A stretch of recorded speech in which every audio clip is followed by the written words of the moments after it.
La COVID-19 a mis en mal dans le monde plusieurs secteurs d'activité. En Côte d'Ivoire, cette pandémie a occasionné dans le secteur agricole, entre autres, la baisse des revenus des producteurs et la désorganisation des circuits de commercialisation. Pour lutter contre cette pandémie, un fonds a été mis en place par le gouvernement. Ce fonds, dans le secteur agricole, a permis de préserver le taux de production et l'emploi agricole à travers le soutien des prix aux producteurs et des filières de production alimentaire pour un montant de 300 milliards de francs CFA. En plus de ces solutions conjoncturelles, une réponse structurelle de la résilience de notre système alimentaire est prise en compte dans le programme national d'investissement agricole de deuxième génération, PNIA 2, qui mettra l'accent sur la transformation structurelle de notre agriculture. Produits en toute saison, des produits vivriers accessibles à tous, l'objectif du gouvernement est de s'inscrire en faveur de l'action Faim Zéro dans le monde. Avec le prolongement de la pandémie à Covid-19, le gouvernement a pris les mesures pour assurer la sécurité alimentaire des populations. Il n'y aura donc pas de pénurie alimentaire. Aussi, les dispositions ont-elles été prises pour éviter la circulation de fausses informations et surtout la spéculation sur les prix des produits alimentaires de grande consommation. L'édition 2020 de la Journée mondiale de l'alimentation, célébrée ce 16 octobre, est placée sous le thème « Cultiver, nourrir, préserver, ensemble, agir pour l'avenir ».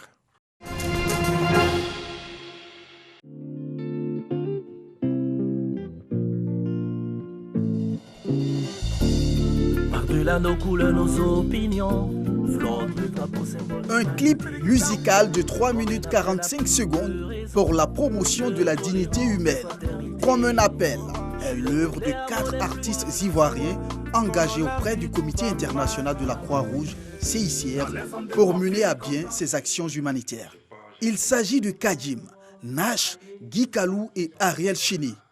Quand j'ai été contacté par le CICR et Kadim pour ce projet, j'ai pas tout de suite hésité. Ça a été une belle famille et moi je suis heureux que dans ma carrière je pose pour la première fois la voix sur un morceau, sur une musique qui va aider à promouvoir le compromis acceptable des différences en Afrique et puis partout dans le monde. Au nom de tous les artistes qui ont participé à ce projet, c'est dire simplement notre fierté d'y participer et rappeler à tout le monde qu'il est important de respecter la dignité humaine. La Croix-Rouge est sur le terrain auprès de nos populations. Chaque fois qu'on parle au nom de la Croix-Rouge, c'est pour appeler nos populations à réserver le meilleur accueil possible à nos équipes sur le terrain. Le CICR et la Croix-Rouge Côte d'Ivoire conjuguent leurs efforts pour faire passer un double message universel à travers cette chanson. C'est un projet qui a en fait 2 messages. Un message qui est vraiment un message universel sur l'acceptation des différences, le respect des uns et des autres, la tolérance, la fraternité. Et l'autre, c'est un message qui est plus lié au travail et à la présence de la Croix-Rouge partout, dans tous les pays, dans tous les lieux et voilà, sur le terrain, et pour appeler aussi au respect de la Croix-Rouge. Maintenant, il est disponible, il est lancé aujourd'hui, donc il est disponible sur notre page Facebook du Comité international de la Croix-Rouge, Abidjan et région. Il va être disponible sur YouTube, il sera aussi disponible sur les différentes pages des artistes. C'est sûr que plus le clip sera diffusé, mieux ce sera. Quelle est notre contribution à ce projet?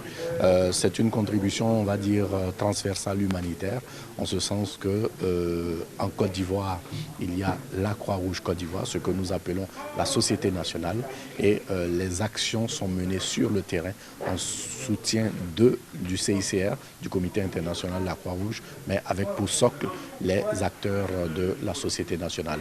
C'est une symbiose à l'intérieur du mouvement qui nous permet justement, chaque fois qu'il est possible, de pouvoir mener nos différentes actions.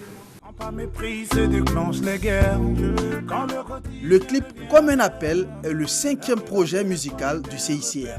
Son but, sensibiliser les populations de la sous-région pour les prochaines élections présidentielles et pour toutes les situations où la dignité humaine devrait être respectée.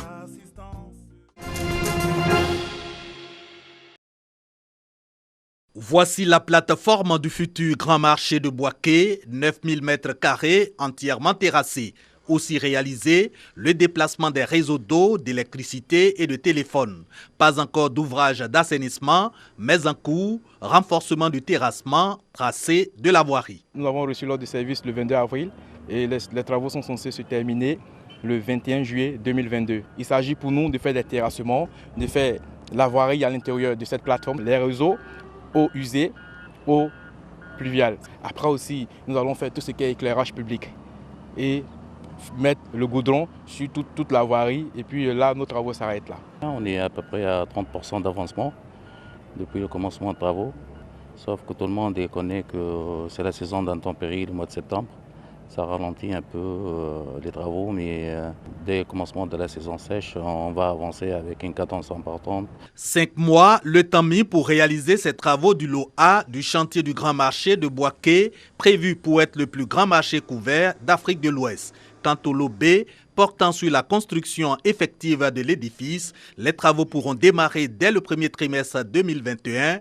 Confidence de l'entreprise et de la mairie de Bouaké, signataire du contrat y afférent. Nous commençons déjà les travaux de design, le début de 2021. Nous sommes prêts pour commencer. Nous sommes déjà 4000 personnes à Côte d'Ivoire, donc nous créons qu'on peut faire ça en bonne qualité, en bonne sécurité et dans le meilleur délai. La reconstruction de cette capitale infrastructure devrait permettre de renforcer le rayonnement commercial de la capitale du centre, grâce surtout au dynamisme et à la vision de développement inclusif de son Excellence, Monsieur le Président de la République, Alassane Ouattara. 60 millions d'euros, soit 40 milliards de francs CFA, coût du futur grand marché de Bouaké, financé par l'Agence française de développement à travers le CDD, contrat de désendettement et de développement. Sa réalisation va générer 700 emplois, mais les cadres et autorités plaident pour le développement de la sous-traitance. Objectif, emploi de masse pour les jeunes de Bouaké. Salle des fêtes de la mairie de Katoula. Les responsables de l'ONG Amisha, Merci Alang Tagbana, procèdent à la distribution des kits scolaires à 250 écoliers et élèves handicapés, orphelins et des familles à faible revenu. Ces kits sont composés essentiellement de sacs, de cahiers, d'ensembles dessinateurs, des traceurs et des stylos.